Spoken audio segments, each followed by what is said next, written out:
We've been involved in training overseas for a number of years now, and this we do in partnership with others, where people invite us and we go and we train courses for people in different FM stations, people who are getting involved in radio production and so on. And recently we have been very much involved in Africa, and I've been going back to Tanzania quite a number of times, and I have trained people, and these people are now fully involved in full-time radio ministry in different organizations, different radio stations.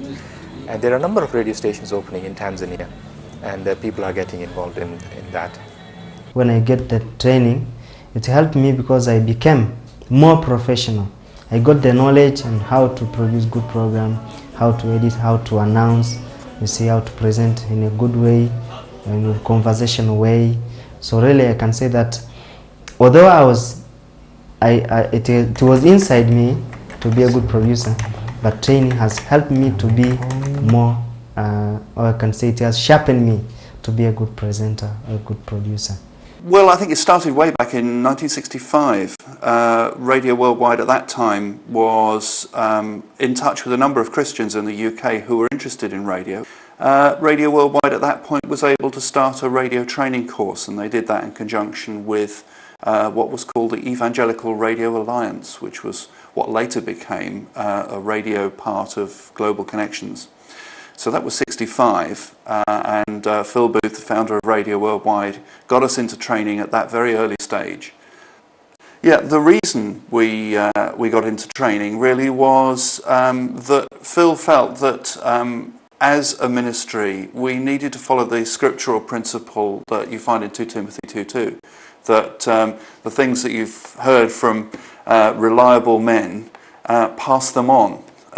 Was the principle, and so from that verse grew our training ministry. Recently we have tried to train them so that they can train other people, so that we don't have to run from UK to them all the time. So we have started running a course called Training of Trainers, or TOT. Because you see now, I thank God that I'm taking the TOT course, so I can have a chance to mobilize many people, but also even opening some sessions where needed here in Africa. And then I will not just be staying there, but train them, and then I train others, because my purpose is to share what I have through mass media.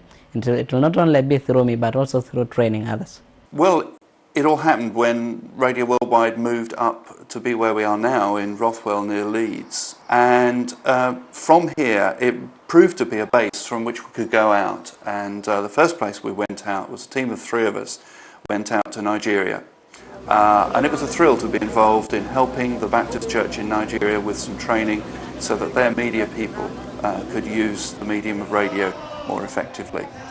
And it seemed like that opened the floodgates of opportunities for us to go out and to teach radio to the church, to Christians. And it really lived out the little slogan that we've come to own, which is making radio work for the church worldwide.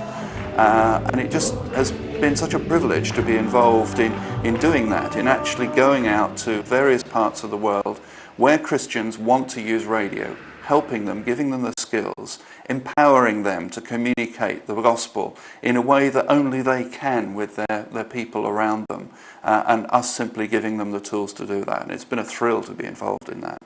Oh, the RAPT course, it helped me a lot. It was a stepping stone in my life. It made me to be able to talk to many people, talking the word of God.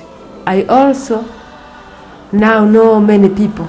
There are some people write to me, and when I visit people and when I meet people somewhere, they just say, "Oh, it's you, Esther. Oh, it's you whom?"